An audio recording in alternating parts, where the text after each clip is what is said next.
This is Channels Television's breaking news.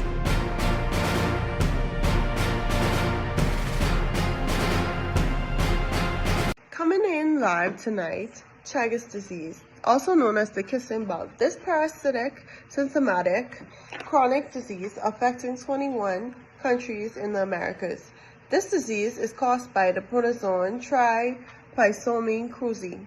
This is really common in low symptomatic economic environments.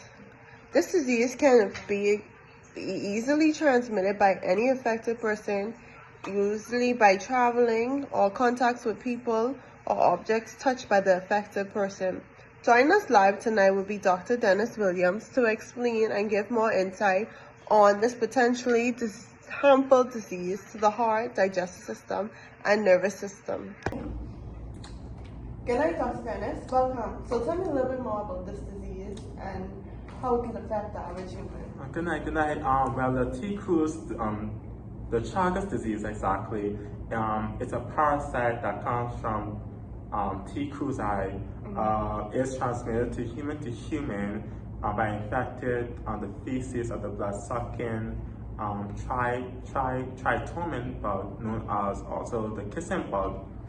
So the two cruzi can infect several species of the kissing bugs, the majority of which are found in the Americas, like in the Caribbean, Mexico, and so forth. A person becomes exposed when the insect deposits feces into the person's skin while they are sleeping, so that the person, when they scratch their skin and they made the breakage of the skin, the feces enter the bones of the skin. They also enter in the eyes and the mouth as well. So other modes of the transmission are through blood transfusion, congenital, the organ transplant as well. So although the mortality has significantly declined, the disease can cause irreversible and chronic consequences of the heart, digestive system, and the nervous system. Wow, that's truly scary, thinking about how many times as humans, especially kids, we touch our faces, our hands, and we put it in our mouth, and subconsciously sometimes we just rub our eyes without washing our hands. Very scary.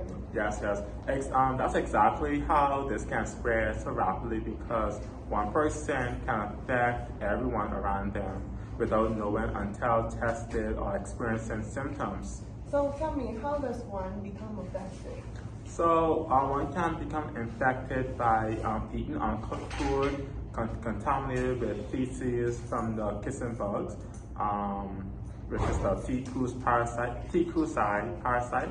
A person can be born to a mother who is infected by a parasite, getting a blood transfusion or an organ transplant from someone who is infected with the parasite. Also, spending time in a forest that contains infected wild animals such as raccoons, porcupines, and mammals. So yeah. Okay, Dennis, so which areas are most affected by this? So the areas that are most affected by it or highly affected is low developed communities, and can be presented in a poverty-stricken household. For example, areas in the Bahamas known as Haitian villages or shanty towns, the Gambia village, Bean town. These homes are more dilapidated, and they are like creeks and not well developed, so these insects and bugs can live within the homes. So this is also presented in places like Mexico and South America as well. So yeah. That's really unfortunate, because people nowadays are just trying to keep their head above waters. And if this affects you, this can cause a bunch of financial problems, because if medicine is not accessible for the average human, also I see that this really can affect people in low income homes, from what I gathered so far, and this is very life-changing damage to the body. So from that, I have a question. What is the estimate statistics of this disease? So right now, the disease is endemic in 21 countries and affected 6 million people so far.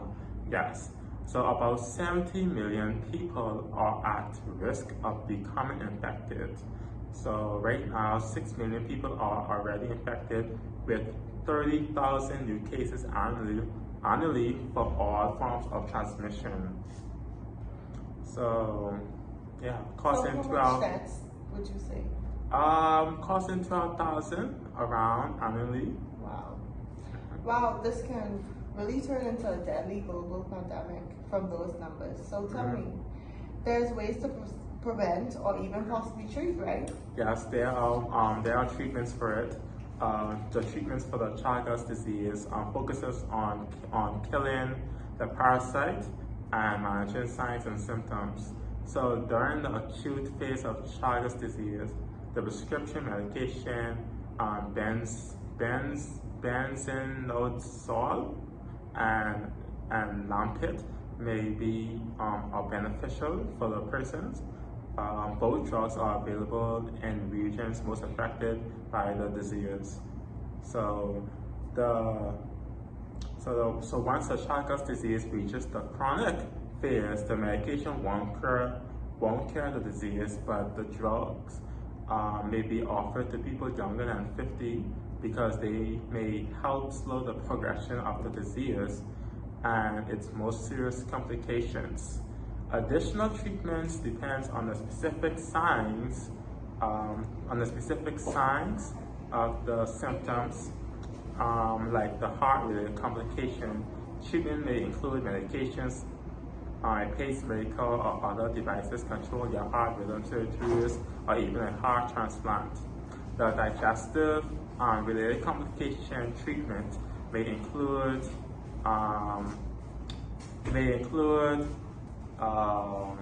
diet changes, medication, corticosteroids, or even severe cases.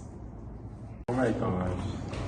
So Dennis, now that we know that there are treatments available for this disease, what are the early signs and symptoms one may experience during these phases? So the early signs of when being infected by the Chagas disease is fever, fatigueness, rash, you have body aches, the eye swells, so you also have headaches, you have loss of appetite, swelling of the infection site, and you also have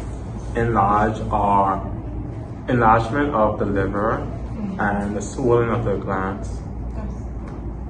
So what about the chronic phase? The chronic phase, you will have irregular heartbeat, you will have heart failure, you will have a sudden cardiac arrest, difficulty swallowing due to enlargement of the esophagus. So yeah. So basically dead. No, not basically dead. You will get rescued. Okay, Dr. Wilson, before I let you go, can you quickly let us know about the preventions the average person can perform? So yes, if you live inside the high-risk areas, such as the areas that I name off, to prevent the disease or the kiss. Okay, and Dr.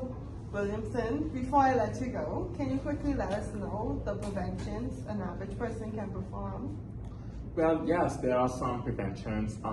First of all, I know we have kids, so preventing our kids from playing inside mud is one, because as the kids get infected, they can contaminate the parents or so forth, or even the animals. Just cleaning our animals, making sure that they are clean when they come inside the home, because they can also infect the persons inside the home as well. And also use insecticides soak netting over your bed. If you live in certain homes that have insects, dilapidated homes, some it's not. So use insecticides to remove the insects from within your residence, and also use insect repellent on exposed. There you go, folks. There are ways to fight this disease if you catch it early. I would really encourage you to not take this lightly. Please see your doctor if you are experiencing the following symptoms such as fever, rash, body aches, headaches, and swelling at the infected site. And again, I would like to thank Dr. Dennis for joining us in this section. It was a pleasure to be having me here to give my insight on the Trypanosoma cruzi, the Chagas disease. Yes. All right, then, folks. Thanks for joining. Be back next week. Good night. Good night.